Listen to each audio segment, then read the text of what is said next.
किस श्राप के कारण पति और पत्नी एक दूसरे से झूठा प्रेम करते हैं?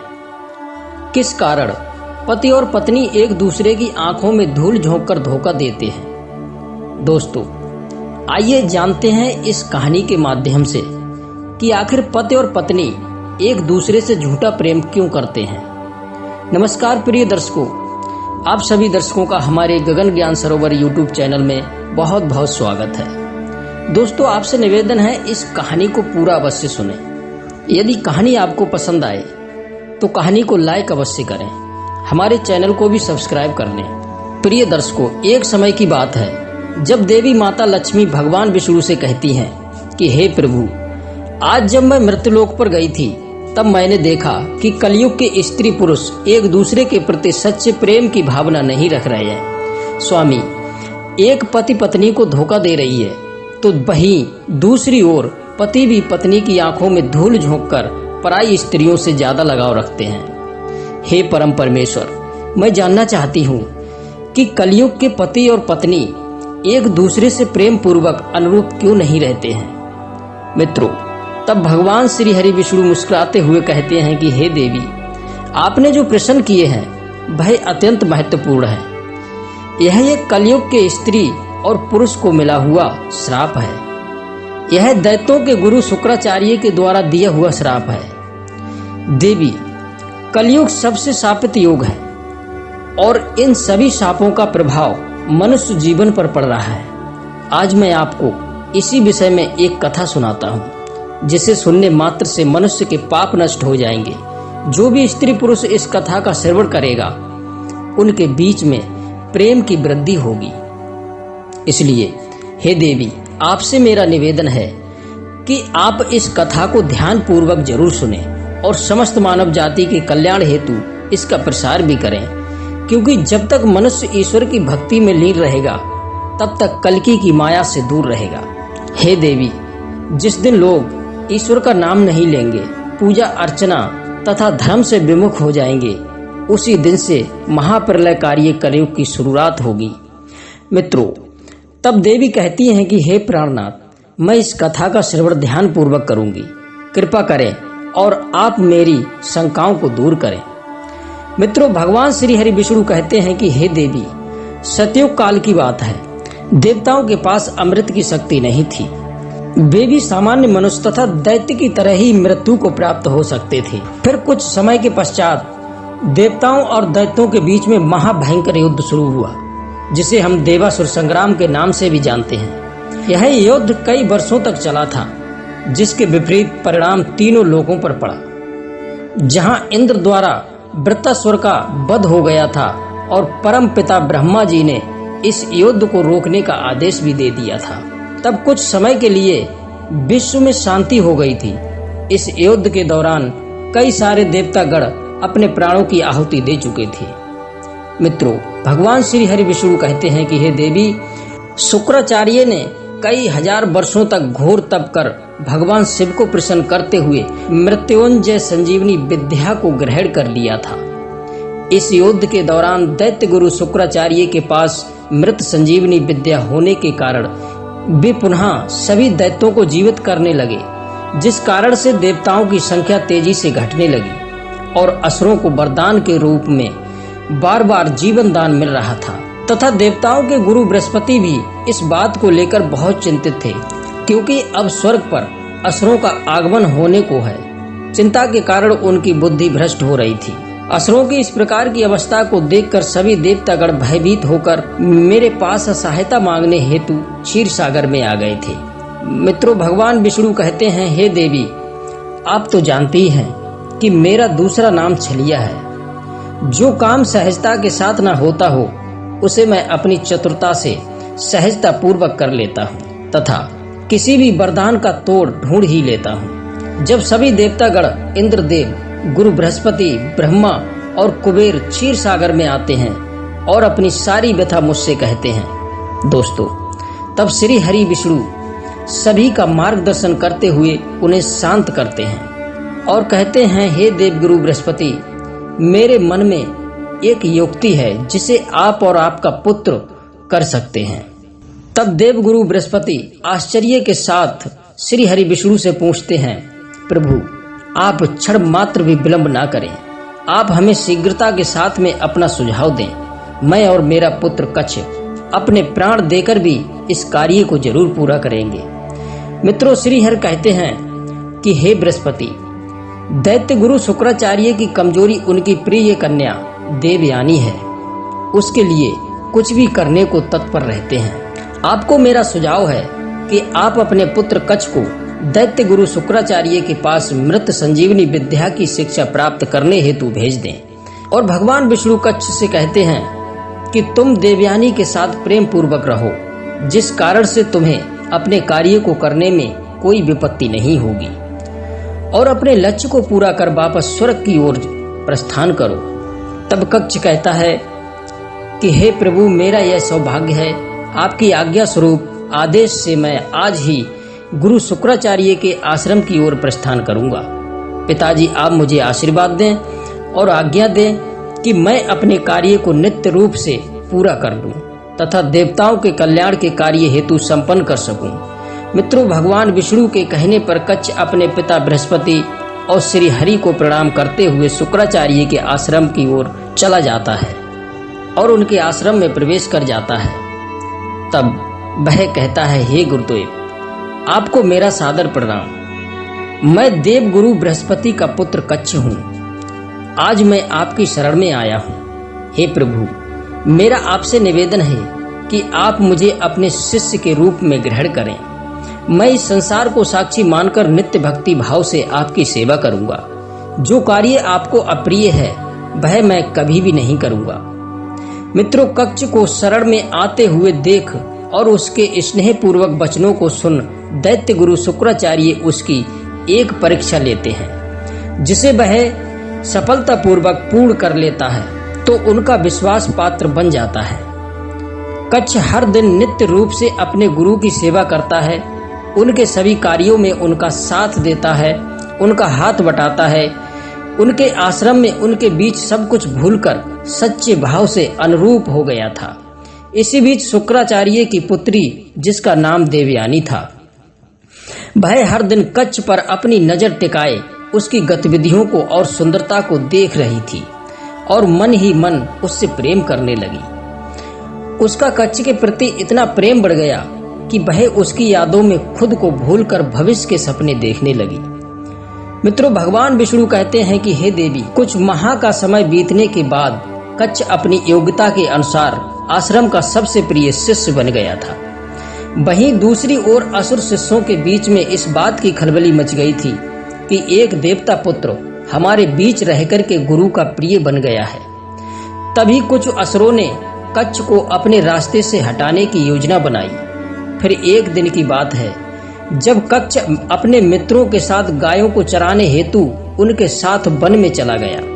वह अपने मित्रों की कुटिल योजना से बिल्कुल भी अनजान था। चलते चलते वे सभी एक घनघोर जंगल में आ गए। उसी समय असुरों ने कच्छ को घेर लिया और उसका एक धारदार तलवार से शीश काट दिया तथा उसके छोटे छोटे टुकड़े कर भेड़ियों को खिला दिए और वे सभी गायों को लेकर वापस आश्रम की ओर चले आए। मित्रों, भगवान शिव कहते हैं कि हे देवी, इधर देवयानी आश्रम के मुख्य द्वार पर अपने प्रिय की राह देखती हुई बेचैन हो रही थी। उसने बहुत समय तक इंतजार किया किंतु वह कहीं भी नहीं दिखा। उसने देखा कि सभी शिष्य गायों को लेकर आश्रम में वापस आ चुके हैं, लेकिन अभी तक कच्छ नहीं आया है। तब वह घबरा गई। उसके मन में यह आशंका हुई कि हो न हो असुरों ने उसे मार दिया है। यह सोचते हुए देवयानी अपने कक्ष में फूट फूट कर रोने लगी। उसी समय देवयानी के विलाप को सुन शुक्राचार्य अत्यंत विचलित होकर अपनी पुत्री के पास आते हैं और कहते हैं कि हे देवयानी, क्या हुआ? तुम इस तरह व्याकुल होकर क्यों विलाप कर रही हो?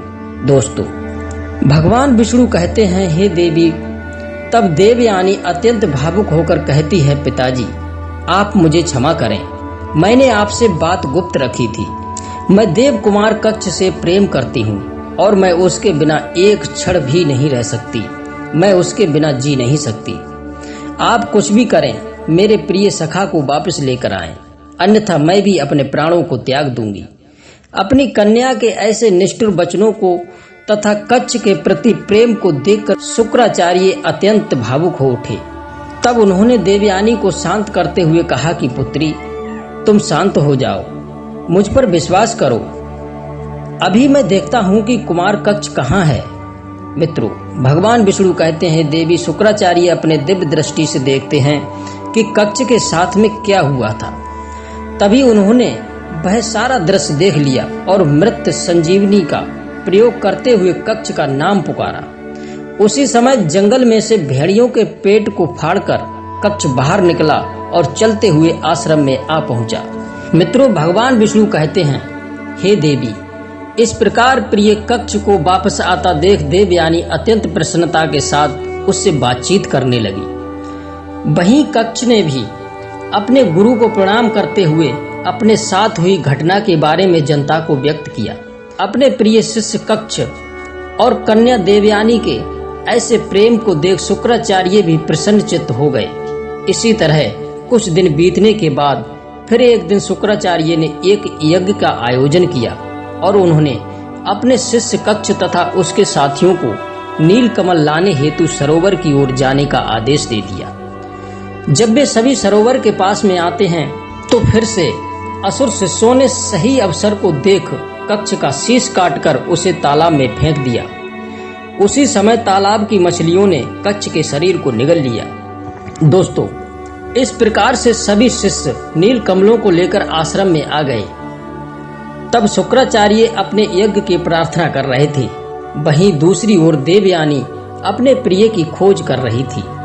जब उसने देखा कि सभी शिष्य यज्ञ मंडप में बैठे हुए हैं किंतु उसे कच्छ कहीं नजर नहीं आ रहा था, तब फिर से उसके मन में भय उत्पन्न हुआ और वह विलाप करते हुए अपने पिता के यज्ञ में बाधा डालते हुए कहने लगी, पिताजी, कच्छ कहीं दिखाई नहीं पड़ रहा है। हो ना हो इन असुरों ने उसके साथ में कोई छल किया है, क्योंकि केवल कच्छ ही इस यज्ञ में अनुपस्थित है। जो संदेहजनक बात है। अपनी पुत्री के मुख से ऐसे वचन सुनते ही शुक्राचार्य ने अपनी दिव्य दृष्टि से सब कुछ देखा। तब वह उन्हें एक मछली के पेट में दिखाई दिया। इस बात से निराश होकर उन्हें अपने शिष्यों पर बहुत क्रोध आया और उन्होंने सभी को सच्चाई सुनाई। तत्पश्चात मृत संजीवनी मंत्र का उच्चारण किया। वही दूसरी तरफ मंत्र को सुनते ही कच्छ मछली के पेट को चीरकर बाहर निकला और चलते हुए अपने गुरु के पास आ गया। मित्रों, भगवान विष्णु कहते हैं, हे देवी, अपने प्रिय कच्छ के साथ ऐसा 2 बार धोखा होने के कारण देवयानी अत्यंत दुखी हो गई और हमेशा उसके ऊपर नजर बनाए रखने के लिए आश्रम में ही विहार करने लगी। फिर कुछ दिन बीतने के बाद रात्रि के समय जब कच्छ अपने कक्ष में सो रहा था, तभी कुछ असुर वहां आते हैं और निद्रा अवस्था में ही कक्ष का वध कर देते हैं। उसके बाद उसके शरीर को उसी कक्ष में अंदर जलाकर के भस्म कर देते हैं और उसकी राख को गुरु शुक्राचार्य के पीने वाले जल के अंदर उस भस्म को मिला देते हैं। कुछ समय के बाद में शुक्राचार्य अपने कक्ष में आकर उस जल को पी लेते हैं, जिस कारण से कक्ष का अंश उनके शरीर में प्रवेश कर जाता है और शुक्राचार्य इस बात से बिल्कुल भी अनजान थे। उसी समय देवयानी अपने प्रिय को ढूंढते हुए उसके कक्ष में आती है। तब वह क्या देखती है कि कच्छ वहां नहीं है। वह व्याकुल होकर सारे आश्रम में उसे पुकारते हुए ढूंढती है, लेकिन उसे कच्छ कहीं भी नहीं मिला था। मित्रों, भगवान विष्णु कहते हैं, हे देवी, कच्छ के न मिलने से देवयानी रोते हुए अपने पिता के पास जाती है, जो आश्रम में संध्या समय की उपासना करने बैठे थे। तब देवयानी कहती है कि पिताजी, मुझे लगता है कि कच्छ के साथ में धोखा हुआ है। फिर से उसे किसी ने मारकर कहीं छुपाया है। आप कृपा करें और उसे वापस ले आएं। उसके बिना मैं क्षण मात्र भी नहीं जी सकती। अपनी कन्या का ऐसा हाल देखते हुए शुक्राचार्य कहते हैं, तुम दुख ना करो पुत्री, मैं उसे अभी लाता हूँ। तुम धीरज के साथ में काम लो, मेरे होते हुए कच्छ का कोई भी अनिष्ट नहीं कर सकता। इतना कहकर शुक्राचार्य अपनी दिव्य दृष्टि से देखते हैं, कच्छ कहाँ है। तब वे अपने शिष्यों द्वारा किए हुए अभद्र व्यवहार को तथा कच्छ की निगरानी हत्या को देख वे अति क्रोधित हो जाते हैं, किंतु उन्हें कच्छ की चिंता थी, इसलिए वे शांत रहकर के कच्छ को अपनी दिव्य दृष्टि से ढूंढ रहे थे। उसी समय उन्हें पता चला कि कच्छ तो उनके ही पेट में है। मित्रों, भगवान शिव कहते हैं, देवी, ऐसी दुविधा अवस्था को देख शुक्राचार्य कहते हैं कि पुत्री, अनर्थ हो गया। अब तुम्हें मुझे या कच्छ दोनों में से किसी एक को ही चुनना होगा, क्योंकि कच्छ का अंश अब मेरे ही पेट में है। अपने पिता की ऐसी बात सुनकर देवयानी ने घबराते हुए कहा, पिताश्री, ये कैसे हो सकता है? तब शुक्राचार्य ने उसे वह सारा वृतांत सुनाया, जिसे सुनकर देवयानी को अत्यंत दुख हुआ, क्योंकि अब उसके पास एक ही विकल्प था, उसे अपने पिता या प्रेमी के प्राणों की रक्षा करनी थी। मित्रों, भगवान शिव कहते हैं कि देवी, देवयानी शिव की बहुत बड़ी भक्त थी। उसने इस कठिन परिस्थिति में शिव का स्मरण किया और मन ही मन कहने लगी कि प्रभु, अगर मैं आपकी सच्ची भक्त हूँ तो आप मुझे इस कष्ट से दूर करें। हे महादेव, इस दुखिया की सहायता करें। देवयानी की करुणा याचना सुन करके महादेव ने उसके मन में अपना एक विचार दिव्य शक्ति के साथ में भेज दिया, जिसके फलस्वरूप से देवयानी प्रसन्न होकर अपने पिता शुक्राचार्य से कहने लगी, पिताजी, महादेव के आशीर्वाद से मेरे मन में एक युक्ति आई है, जिसे आपके और कच्छ दोनों के प्राण बच सकते हैं। तब अति उत्साह के साथ में शुक्राचार्य कहते हैं, हे देवयानी, शीघ्रता से कहो, इस समय विलंब करना उचित नहीं है। मित्रों, तब देवयानी कहती है कि पिताजी, आप मृत्युंजय मृत संजीवनी की शिक्षा अपने शिष्य कच्छ को अपने पेट में ही प्रदान करें, जिससे वह इस शिक्षा को प्राप्त करेगा। जब आप उसे मृत्यु से मुक्त करेंगे, वह आपके शरीर से बाहर आएगा। तत्पश्चात जब आपकी मृत्यु होगी तो वह इसी विद्या का प्रयोग कर आपको पुनः जीवित कर देगा, जिस कारण से आप दोनों के प्राण बच जाएंगे। अपनी पुत्री देवयानी के कहे अनुसार दैत्य गुरु शुक्राचार्य ने कच्छ को अपने पेट में ही मृत्युजन मृत संजीवनी की शिक्षा प्रदान की और फिर अपने तपोबल से अपने पेट को फाड़कर बाहर आने का आदेश दिया, और वैसा ही हुआ। मित्रों, भगवान विष्णु कहते हैं कि हे देवी, कच्छ बाहर आया तो वह बहुत प्रसन्न हुआ, क्योंकि इस बार उसे जीवन दान मिलना असंभव था। तब देवयानी के कहे अनुसार कच्छ ने मृत्युंजय मृत संजीवनी का प्रयोग करते हुए अपने गुरु शुक्राचार्य को जीवन दान दे दिया। मित्रों, भगवान विष्णु कहते हैं कि हे देवी, जब शुक्राचार्य जीवित हुए तब वे अत्यंत प्रसन्न हुए थे, क्योंकि कच्छ उनकी सारी परीक्षाओं तथा विद्याओं में निपुण हो गया था और वह संसार की दिव्य शक्ति यानी कि मृत संजीवनी की शिक्षा भी प्राप्त कर चुका था। इस अवसर को देखते हुए देवयानी ने उससे गंधर्व विवाह का प्रस्ताव किया, क्योंकि अब दैत्य गुरु शुक्राचार्य को कच्छ पर पूरा विश्वास हो चुका था और वही उनकी पुत्री के लिए समस्त संसार का सर्वश्रेष्ठ सुयोग्य वर था। कच्छ भी मन ही मन देवयानी की ओर आकर्षित हो चुका था। मित्रों, भगवान श्री हरि की माया ने कच्छ को अपने वचन याद दिला दिए। तब अचानक से कच्छ के चेहरे का रंग उड़ गया, जिसे देख देवयानी ने पूछा, हे प्रिय, क्या हुआ? आप एकदम शांत अचेत से क्यों हो गए? तब कच्छ कहता है, हे गुरु, आपको मेरा पुनः प्रणाम है। आप मुझे क्षमा करें, क्योंकि मैं देवयानी से विवाह नहीं कर सकता। कच्छ के मुंह से ऐसे वचनों को सुनकर देवयानी के मन को गहरी ठेस पहुंची और वह बोली, ये आप क्या कह रहे हैं? मैं तो आपका मन ही मन वर्ण कर चुकी हूँ। आप ही मेरे पति देव बनेंगे, अन्यथा मैं अपने प्राणों को त्याग दूंगी। मित्रों, शुक्राचार्य कहते हैं, हे वत्स, ये तुम कैसी बातें कर रहे हो? तुम फिर एक बार अच्छे से सोच लो, उसके बाद ही निर्णय लो। अपने गुरु की बात सुनकर के कच्छ कहता है, गुरुदेव, मैंने अपने निर्णय को सोच समझकर ही लिया है। जिस प्रकार से मेरे पिता देवताओं के गुरु बृहस्पति मेरे लिए पूजनीय हैं, ठीक उसी तरह तुम और गुरु शुक्राचार्य भी पूजनीय हैं। क्योंकि तुम मेरे गुरु की पुत्री हो, इसलिए तुम मेरी गुरु बहन हो, अतः तुम्हें ऐसी बातें नहीं करनी चाहिए। तब क्रोध में आकर के देवयानी कहने लगी, तुम देवताओं के गुरु बृहस्पति के पुत्र हो, मेरे पिता के पुत्र नहीं हो, और मैं तुमसे अपने प्राणों से भी अधिक प्रेम करती हूँ। पिताजी ने मेरे कहे अनुसार तुम्हें बार बार असुरों से बचाया है। तभी कच्छ कहता है कि हे देवयानी, अभी अभी मृत्यु के बाद मेरा पुनर्जन्म हुआ है और मैंने गुरु शुक्राचार्य के पेट से ही जन्म लिया है, इसलिए मैं भी अब उनका ही पुत्र हो चुका हूँ और धर्म के अनुसार बहन का भाई के साथ में विवाह नहीं हो सकता, अतः यह सोचना भी पाप समान है। हे बहन, तुम मुझे इस महापाप का भागी मत बनाओ। मित्रों, अपनी सत्यता को कहते हुए कच्छ बोला, हे प्रिय, मैं यहाँ अपने पिता और देव गुरु बृहस्पति की आज्ञा अनुसार मृत्यु संजीवनी की शिक्षा प्राप्त करने हेतु आया था। अब मेरा कार्य सफल हो चुका है, मैं स्वर्ग को चला जाऊंगा। अपने प्रिय शिष्य के और देवताओं के इस प्रकार से धोखा देने के कारण शुक्राचार्य का क्रोध 7वें आसमान पर पहुंच गया।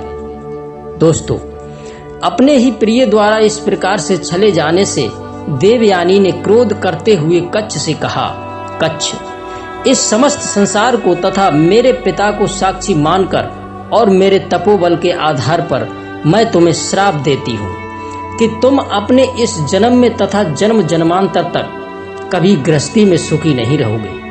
और मैं समस्त पुरुषों को भी यह श्राप देती हूँ कि संपूर्ण जीवन को सुख की तथा स्त्री के प्रेम की अभिलाषा करेंगे, किंतु उन्हें कभी भी स्त्री के सुख की प्राप्ति नहीं होगी। प्रत्येक पुरुष अपनी काम वासना के चलते पराई स्त्रियों में आसक्त रहेगा तथा वह पुरुष कभी भी एक स्त्री के साथ में अनुरूप नहीं रहेगा और मेरा श्राप युगों युगों तक मनुष्य जाति पर प्रभाव डालेगा। मित्रों, तब तक कच्छ कहता है कि हे देवी, मैं तुम्हारे श्राप को स्वीकार करता हूँ तथा मैं भी अपने तपोबल के चलते हुए और समस्त नारी जाति को यह श्राप देता हूँ कि विवाह के पश्चात स्त्री को कभी भी पति का प्रेम और सुख की प्राप्ति नहीं होगी। हर स्त्री को अपने विचारों के प्रतिकूल विचारों वाले पुरुष की ही प्राप्ति होगी। हे देवयानी, तुम्हें इस जीवन में पति के प्रेम के लिए तड़पना होगा तथा जन्म जन्मांतर और युगों के साथ मेरे शाप का प्रभाव बढ़ता चला जाएगा। मित्रों, उस समय दैत्य गुरु शुक्राचार्य भी अपनी क्रोध को रोक ना पाए और उन्होंने भी कच्छ को शाप देते हुए कहा कि हे कच्छ, तुमने और देवताओं ने जिस विद्या की प्राप्ति के लिए मेरे साथ विश्वासघात और छल किया है, उस विद्या का तुम कभी भी उपयोग नहीं कर पाओगे। ये मेरा श्राप है। जिस समय तुम इस विद्या का उपयोग करोगे, उसका परिणाम विपरीत हो जाएगा और तुम्हें उसका परिणाम विपरीत भोगना पड़ेगा, क्योंकि तुम देवताओं ने असुरों को मूर्ख समझने की भूल की है, उसी का यह दंड है।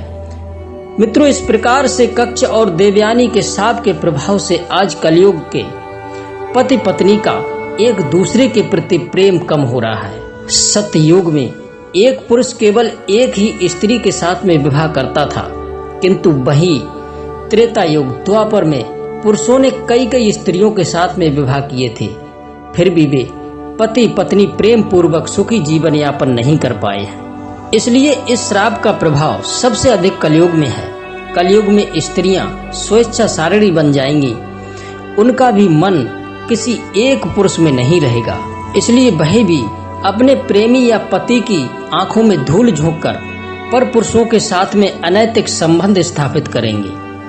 भगवान विष्णु कहते हैं, हे देवी लक्ष्मी, अब मैंने आपके सारे प्रश्नों के उत्तर दिए हैं। तो दोस्तों, आगे चल करके देवयानी ने राजा ययाति के साथ में विवाह किया था और आगे चलकर देवयानी को पति से धोखा भी मिला था।